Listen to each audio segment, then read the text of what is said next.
안녕하세요, 이인복입니다. 지난 시간에 NFT에 대한 이야기를 나눴었는데 NFT라는 용어 자체가 어렵기도 하고 블록체인 개념도 이해하기 쉬운 건 아닙니다. 제일 좋은 건 뭔가 복잡하고 어려운 게 있을 때에는 구분을 해서 사례를 봐서 설명하게 되는 것들이죠. 자, 그래서 NFT는 제가 4가지로 구분을 할 겁니다. 첫 번째는 NFT 아트, 두 번째는 NFT 컬렉터블, 세 번째는 NFT 게임, 마지막은 일상의 NFT에 대해서 이야기 드릴게요. 먼저 NFT 아트는 제일 많이 주목받았던 부분입니다. 앞서 이야기 드렸던 것처럼 디지털 아티스트, 비플의 작품이 거래가 되기 시작하면서 미술품 투자에 대한 개념으로 NFT가 들어오기 시작했어요. NFT 아트는 음악이라든지 영상이라든지 모든 예술 작품들이 대상이 될 수가 있습니다. 고 김환기 화백님의 작품이 얼마 전에 NFT가 7억이 넘는 금액에 판매가 되기도 했었죠.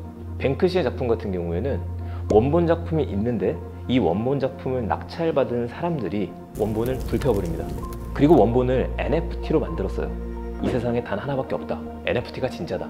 이렇게 만들어서 훨씬 고가에 판매를 하게 됐었죠.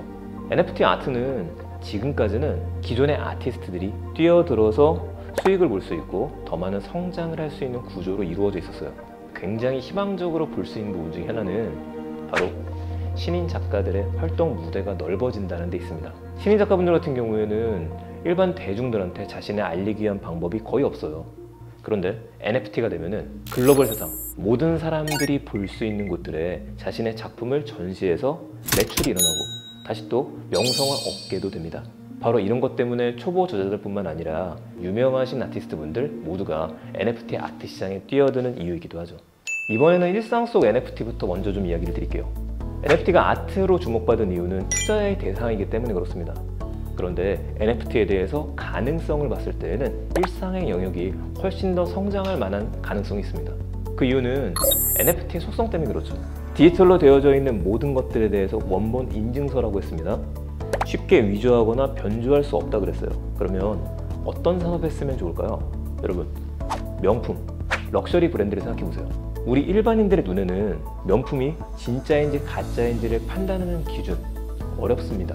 그런데 디지털로 구매를 한 명품들에 대해서 NFT가 발행이 된다면 어떨까요? 이 인증서를 받을 수 있다면 첫 번째 거래했을 때뿐만 아니라 리셀이라고 이야기를 하죠. 2차 판매가 이루어질 때에도 이 원본이 어떻게 유지가 되는지, 누구의 손을 거쳐서 어디로 가게 됐었는지 이거를 계속 입증해 줄 수 있게 됩니다. 이 영역이 한 가지가 있고요. 자, 두 번째, 일상에서 쓰일 수 있는 영역으로는 여러분들이 평소에 받을 수 있는 자격증, 졸업증명서, 재직증명서, 경력증명서와 같이 수많은 증명서의 입증 수단이 될 수도 있습니다. 다만 우리 눈에 지금 가시화되지 않은 이유는 뭐냐? 모든 NFT를 거래할 때, 만드는 작업을 할 때, 보내는 작업을 할 때 이럴 때마다 블록체인 네트워크의 가스비, 그러니까 수수료라고 하는 것들을 지불을 해야 됩니다. 아직까지 이 수수료의 비중이 굉장히 높습니다. 그래서 보편화되지 못했지만 이 부분은 기술 발전과 더불어서 곧 해결될 수 있을 거라고 생각합니다. 자, 이번에는 게임 속 NFT에 대해서 이야기 나눠보죠. 게임에 NFT가 적용이 된다. 아주 쉽게 이야기하자면 여러분들이 게임 속에 있는 아이템 하나를 비싼 돈을 주고 거래를 했습니다. 이 검은 이 게임에선 단 하나밖에 없습니다. 이렇게 믿고 있었는데 복제가 돼버리면 검의 가치는 하락할 수밖에 없겠죠. 바로 이럴 때 NFT로 만들어진 아이템이 된다면 복사할 수 없기 때문에, 위조나 변조할 수 없기 때문에 주인이 누군지도 결정이 쉽고 이게 어떻게 유통이 되는지 그 경로를 추적하기도 쉽습니다. 여기다가 가끔씩은 여러분들 게임을 하시다가 더 이상 하고 싶지 않을 때 계정을 파는 경우도 있어요. 자, 이렇게 나의 계정을 다른 사람한테 넘긴다? 굉장히 위험하죠. 비밀번호가 노출이 되기 때문에. 근데 여러분들이 열심히 키웠던 캐릭터를 NFT로 만들어서 판매하게 되면은 이거는 안전한 거래가 될 수 있게 됩니다. 다만 국내에서는 게임법상 게임을 통해서 직접적인 현금화, 수익을 버는 것이 금지되어져 있는 상황입니다. 그래서 NFT 게임은 가능성은 크기는 하지만 법적인 문제 때문에 글로벌을 기준으로 해서 성장하고 있고 국내에서 성장은 조금은 지켜봐야 될 것 같습니다. 자, 마지막으로 컬렉터블 NFT에 주목하실 필요가 있습니다.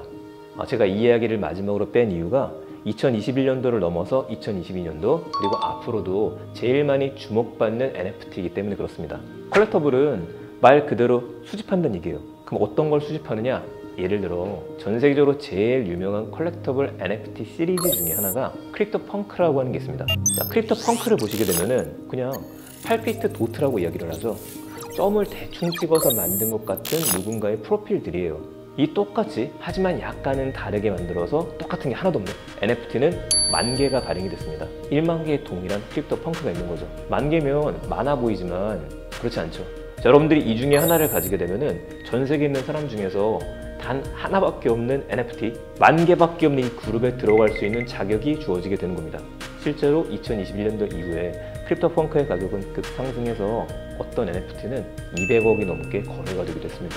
그 계보로 이어서 등장한 게 BAYC라고 하는 이름의 지루한 원숭이 요트 클럽이라는 초대형 프로젝트가 탄생하게 됩니다. 이건 역시도 10,000개 정도의 원숭이 NFT를 만들었어요. 코인 시장이 활성화됐었을 때에는 각 원숭이의 최저 가격이 100이더리움, 거의 한 3억 정도의 거래가 되기도 했습니다. 그런데 이렇게 거래가 되는 데는 이유가 있어요. NFT를 구매했던 사람들이 이걸 잡고 팔지 않습니다. 어떤 NFT의 가치가 올라갔으면 팔아야죠. 근데 팔지 않는다는 건 팔았을 때보다 가지고 있을 때 혜택을 조금 더 주기 때문에 그렇습니다. 어떤 혜택을 주느냐? NFT를 갖고 있는 사람들만 서로 모일 수 있는 프라이빗 모임을 만든다라든지, 아니면 NFT를 갖고 있는 사람들을 위해서 추가로 무료 NFT를 발행을 해서 주게 된다라든지, 이런 부수적인 혜택들이 있다 보니까 초기에 NFT를 구매했던 멤버들은 굉장히 끈끈하게 자신들의 커뮤니티를 형성해 나가봐요. 국내에서도 마찬가지입니다. 국내에서도 수많은 NFT 프로젝트들이 생겼고 그 중에 대부분은 컬렉터블 NFT로 진화를 했죠. 바로 이 시장에 주목하기 시작한 게 대기업들이에요.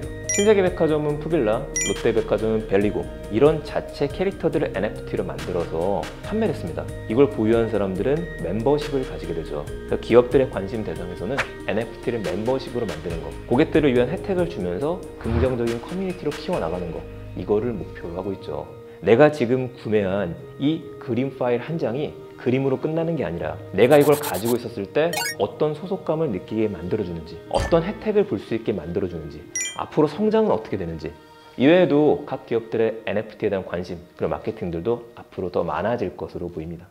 지금까지 IT 트렌드에 있어서 굉장히 핫한 주제인 메타버스 NFT, 이 두 가지를 가볍게 정리해봤습니다. 트렌드를 이해하는 데 있어서 중요한 거는 사실 듣기만 하셔서는 안 돼요. 직접 해보지 않으면 이게 내가 지금 하는 업과 어떤 관련이 있는지를 알 수 없습니다. 자, 그렇기 때문에 제가 추천드리는 방법, 그리고 부탁을 드리자고 한다면, 강의가 끝나고 나서 여러분들 제페토라든지 이프렌드라든지 로블록스라든지 이런 메타버스 서비스를 무료니까요, 한번 설치를 해보고 들어가서 단 5분이라도 활동을 한번 해보세요. NFT도 마찬가지입니다. 당장 NFT에 투자하지 않으셔도 상관없습니다. 그런데 우리가 여러 사이트를 들어가 보시게 되면은 무료로 여러분들만의 작품을 NFT로 만들어주는 곳들도 있어요.